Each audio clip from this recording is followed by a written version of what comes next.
You're a good person, aren't you? You hold doors open. You say please and thank you. You try to be fair, to be compassionate, to be the kind of person you believe the world needs more of. You believe that if you just keep being good, eventually the world will reward you for it. That your kindness will be reciprocated, your honesty respected, and your loyalty cherished. But what if that's a lie? What if the very goodness you cling to is the one thing holding you back?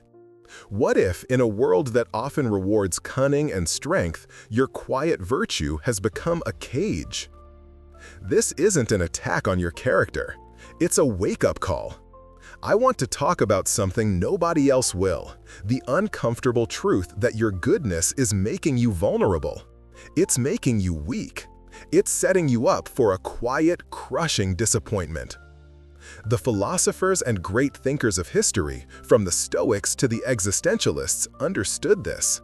They knew that the unexamined life is not worth living, and a big part of that examination is confronting the shadows of our own virtue. They understood that to be a force for good in the world, you must first be strong enough to survive it.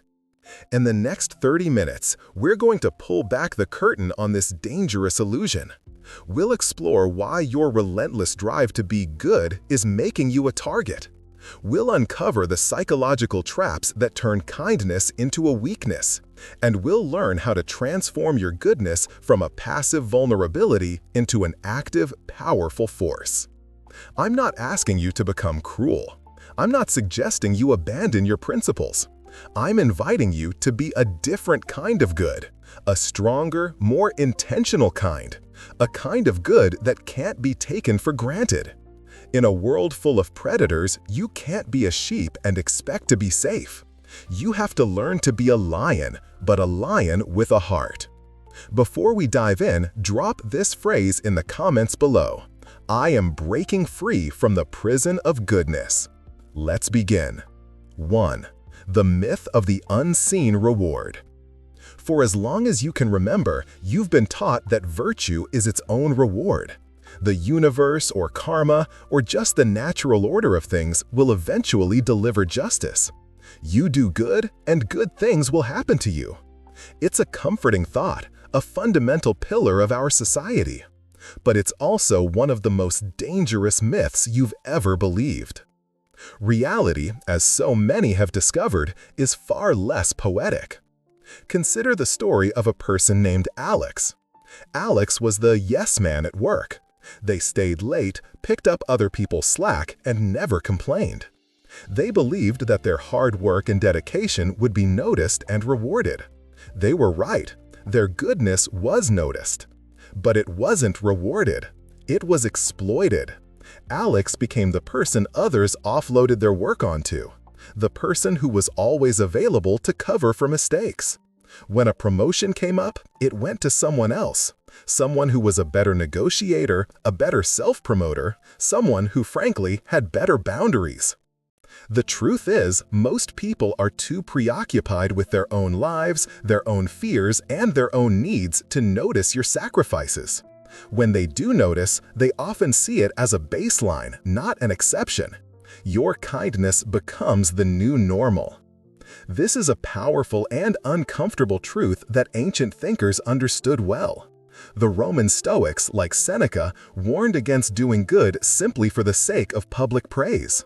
They argued that if your reward is external, if you're waiting for someone to thank you or notice your efforts, you are setting yourself up for disappointment.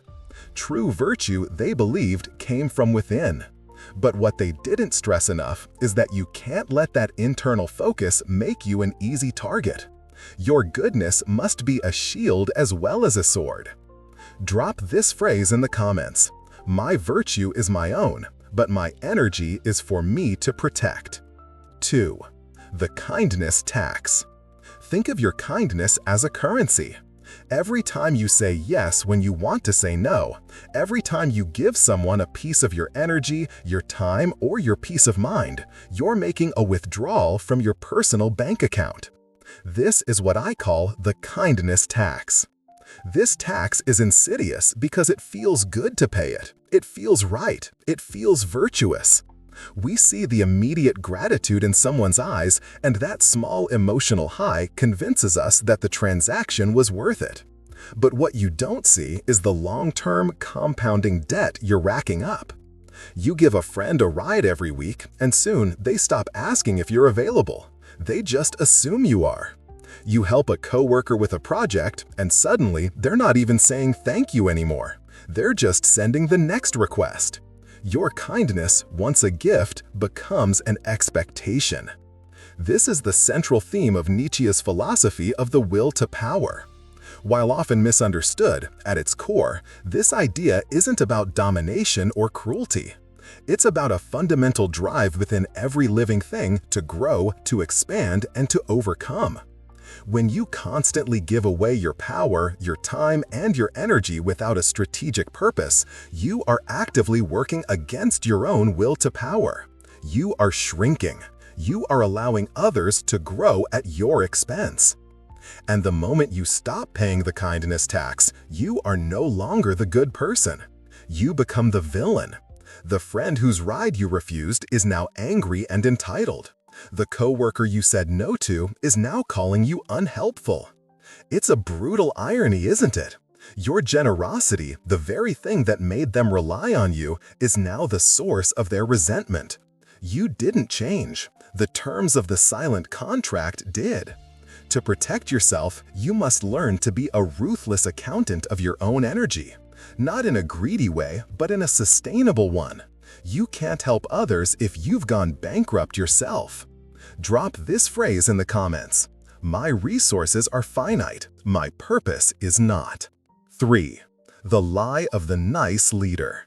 How many genuinely nice people do you know who are at the top of their field? Not many, right? It's because niceness and leadership are often at odds. Leadership requires difficult decisions. It requires saying no to things that feel good in the moment to achieve something great in the future. It requires you to prioritize the health of the entire team, even if it means confronting an underperforming individual. A leader's job is not to be liked, it's to be respected. And respect is often earned through toughness, through clarity, and through an unwavering commitment to a vision, even when it's unpopular. Think about a surgeon. Would you want a nice surgeon who is so worried about hurting your feelings that they hesitate to make the incision? Or would you want a skilled, confident surgeon who does what's necessary, even if it's painful? The latter is the truly good one, because their goal is not to be pleasant, but to be effective. This is a concept that echoes throughout history, from Machiavelli's ruthless pragmatism to Plato's allegory of the cave. Plato's philosopher, upon seeing the light, has a duty to go back and help the others, but he knows that they will likely not believe him. They will likely mock him and hate him.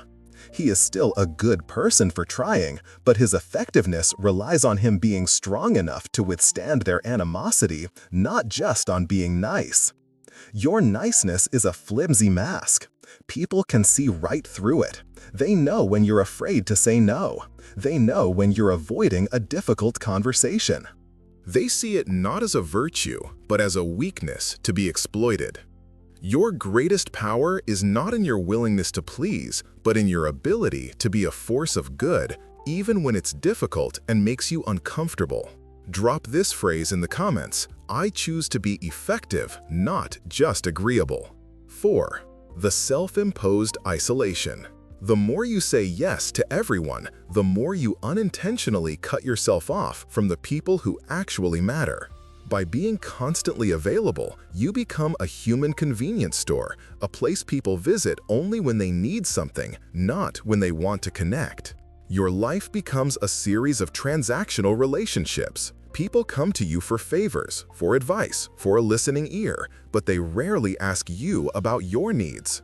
They don't have to. You've conditioned them to believe you have none. This leads to a profound and heartbreaking loneliness. You are surrounded by people who need you, but you have no one you can truly rely on. The moment you are vulnerable, the moment you are the one who needs help, you often find that the line of people who once depended on you has vanished. The Danish philosopher Søren Kierkegaard wrote extensively about the importance of the individual's journey. He believed that to become a true self, one must confront their own fears and stand alone. This doesn't mean you should be a hermit. It means that your strength should come from your own core, not from the approval of others. If you're constantly seeking validation through your kindness, you'll find that your inner life is hollow. You have to learn to be your own anchor. You have to be okay with saying no and accepting that some people will walk away.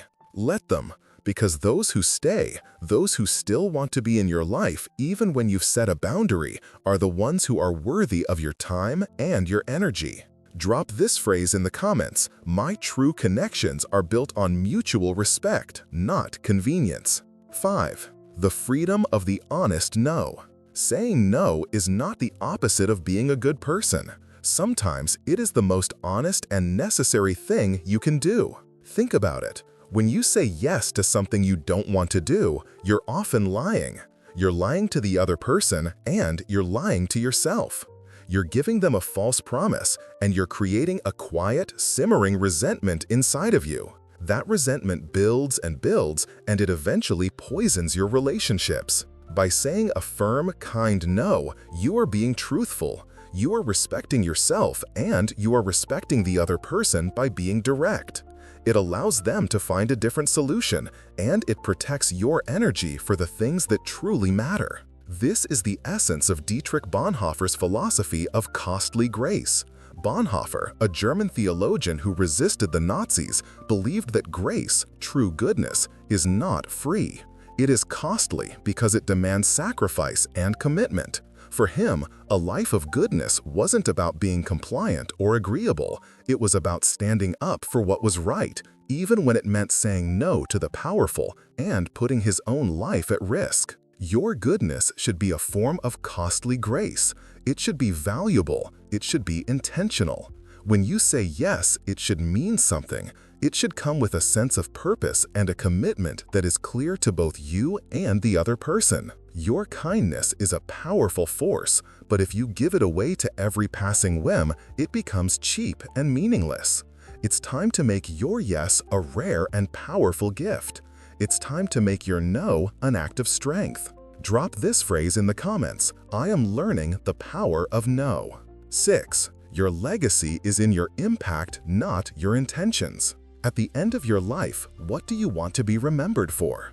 Do you want people to say, "She was a really nice person," or do you want them to say, "She changed my life," or "He built something incredible"?